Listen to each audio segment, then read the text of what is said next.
আসসালামু আলাইকুম। ২০২৬ সালে এসেও সেই ২০১৬ সালের মতো টি-টোয়েন্টি ক্রিকেট খেলে বাংলাদেশ। দর্শক, আপনারা একটু মনোযোগ সহকারে লক্ষ্য করুন।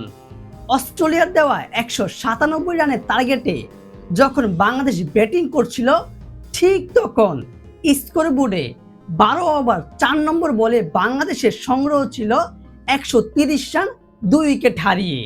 অর্থাৎ ম্যাচটা জিততে হলে বাংলাদেশের প্রয়োজন ছিল ৪৪ বলে ৬৭ রান এবং কি হাতে ছিল ৮টা উইকেট।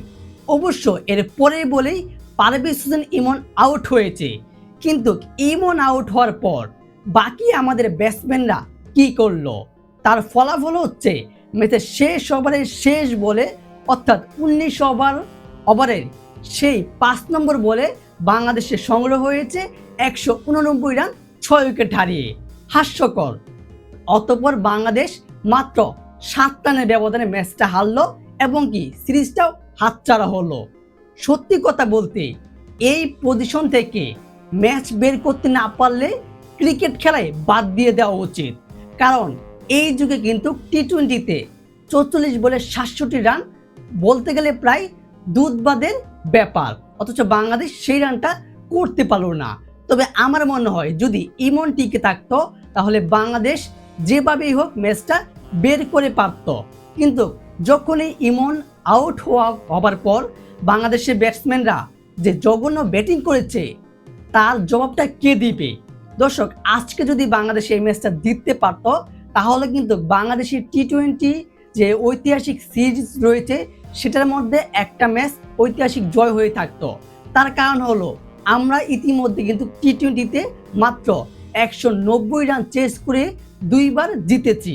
আর যদি অস্ট্রেলিয়ার বিপক্ষে আমরা এই ম্যাচটা জিততে পারতাম অস্ট্রেলিয়ার বিপক্ষে টিমের মতো, তাহলে কিন্তু আমাদের ইতিহাসের মধ্যে একটা টি-টোয়েন্টি সিরিজের এবং কি ম্যাচ ইতিহাস হয়ে থাকতো। কিন্তু বাংলাদেশের ব্যাটসম্যানরা করেছে কি, ৪৪ বলে ৬৭ রান নিতে পারেনি এবং কি আমাদের ব্যাটসম্যানদের আরেকটু শক্ত হওয়া দরকার ছিল।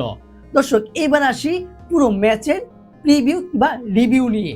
দেখুন, বাংলাদেশ কিন্তু প্রথম ম্যাচেই প্রায় ৪ উইকেটে হেরেছে টি-টোয়েন্টি সিরিজে ৩ ম্যাচের মধ্যে, এবং কি দ্বিতীয় ম্যাচে বাংলাদেশের লক্ষ্য ছিল একটাই, কিভাবে এই ম্যাচটা জিতে সিরিজটা হাতে আনা যায় কিংবা সিরিজটা ব্যবধানে আনা যায়। তবে বাংলাদেশ করলো কি, প্রথমে অস্ট্রেলিয়া ব্যাটিং করতে গেল এবং কি বাংলাদেশের বোলারদের সামলে অস্ট্রেলিয়ার ব্যাটাররা ধীরে ধীরে তারা ২০ ওভার শেষ করে ৫টা উইকেট হারিয়ে ১৯৬ রান সংগ্রহ করে ফেলেছে।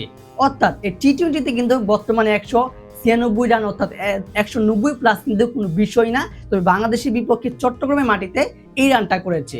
এখন বাংলাদেশের ব্যাটসম্যানদের এটা উচিত কি, এই রানটা কিভাবে নেওয়া, সেটা হচ্ছে দেখে শুনে প্রতিটা ওভারে একটা করে বাউন্ডারি মারা এবং কি দেখে শুনে রান নেওয়া। ১ রান করে নিলে হলে বাংলাদেশ ম্যাচটা জিততে পারতো যদি প্রতি ওভারে একটা করে বাউন্ডারি সাথে মারতে পারতো। এবং কি ১৯৭ রানে টার্গেটে ব্যাটিং করতে নামে আমাদের ওপেনাররা দুর্দান্ত শুরু করেছিল, যেখানে শুরুতে তানজিদ হাসান তামিম দুর্দান্তভাবে সে একটা ধামাকা দেখিয়েছে, ১৫ বলে ৩০ রান করেছে। এবং কি এখানে একটা কথা বলতে চাই, সেটা হচ্ছে বাংলাদেশ কিন্তু পাওয়ার প্লেতে ৭২ রান তুলেছিল ১টি উইকেট হারিয়ে, আর সেখানে বাংলাদেশ ৭ রানে ম্যাচটা হেরে গিয়েছে, যেখানে পাওয়ার প্লেতে অর্থাৎ ৬ ওভারে বাংলাদেশ ৭২ রান তুলেছে। এবং কি সাইফ হাসান সে কিন্তু একটা ভালোভাবে ৩৩ বলে ৪২ রানে ইনিংস খেলেছে। তবে আমার মনে হয় যে সাইফ হাসান এখানে আরও টিকে থাকা দরকার ছিল এবং কি সেই ম্যাচটা বার করা উচিত ছিল, তবে সে পারেনি। এবং কি সৌম্য সরকার আজকে প্রথম ম্যাচের মতো আজকেও সে একটা ব্যর্থতার প্রমাণ দিয়েছে, এবং সে যে আসলে কিরকম প্লেয়ার সে প্রমাণটা সে দিয়ে দিয়েছে। মাত্র সে ৯ বলে ১৫ রান খেলেছে এই গুরুত্বপূর্ণ ম্যাচে, সিরিজ বাঁচানোর ম্যাচে। এরপর আমাদের পারভেজ হোসেন ইমন সে খেলেছে ২২ বলে ৩৬ রান এবং কি আমাদের তাহিদ হৃদয় ২২ বলে ৩৫ রান। আমাদের ব্যাটসম্যানদের নিয়ে কি বলবো, এই হচ্ছে বাংলাদেশ ব্যাটারদের পারফরমেন্স। বাংলাদেশ একটা কারণে ম্যাচটা আছে, সেটা হচ্ছে যখনই বাংলাদেশের একটা উইকেট চলে যায় এর পরবর্তী ব্যাটসম্যান কিন্তু মাঠে নেমে ঠিক পজিশনটা বুঝতে পারে না যে আমি এখানে কিভাবে ব্যাটিং করব। কারণ আপনারা লক্ষ্য করুন অন্য অন্য টিমগুলো কিন্তু এই মুহূর্তে যখন পারভেজ হোসেন ইমন আউট হওয়ার পর যারা নামবে তাদের উচিত ছিল কি ম্যাচটা দেখে দেখে খেলা এবং কি প্রতি ওভারে বাউন্ডারি হাঁকানো, মূল কথা ম্যাচটা দেখে দেখে খেলতে হবে।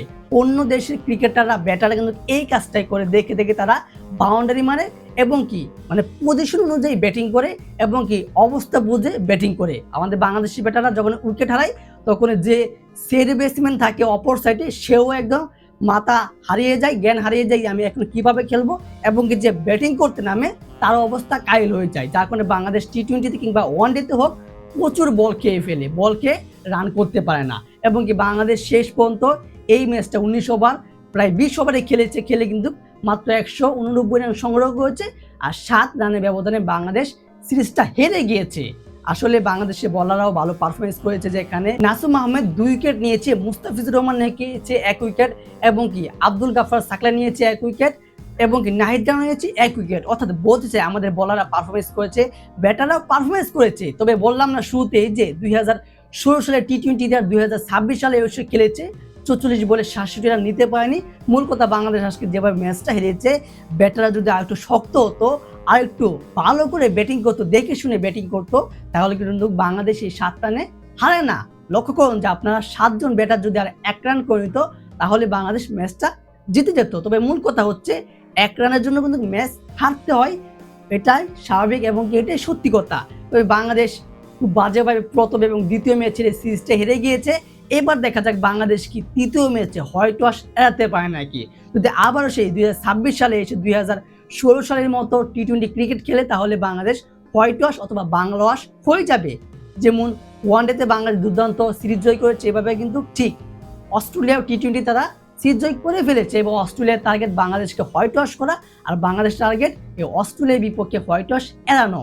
এবার দর্শক আপনার কাছে প্রশ্ন হচ্ছে, বাংলাদেশের আজকের ম্যাচ দেখে এবং কি এই ভিডিও অনুযায়ী আপনি কি বুঝলেন যে বাংলাদেশের ব্যাটারে কেমন পারফরমেন্স করেছে? অবশ্যই আপনার গুরুত্বপূর্ণ মতামতটি ভিডিওর কমেন্ট বক্সে লিখে যাবেন এবং কি ভিডিওটিতে লাইক দিয়ে চ্যানেলটি সাবস্ক্রাইব করে আমাদের পাশেই থাকবেন। ধন্যবাদ।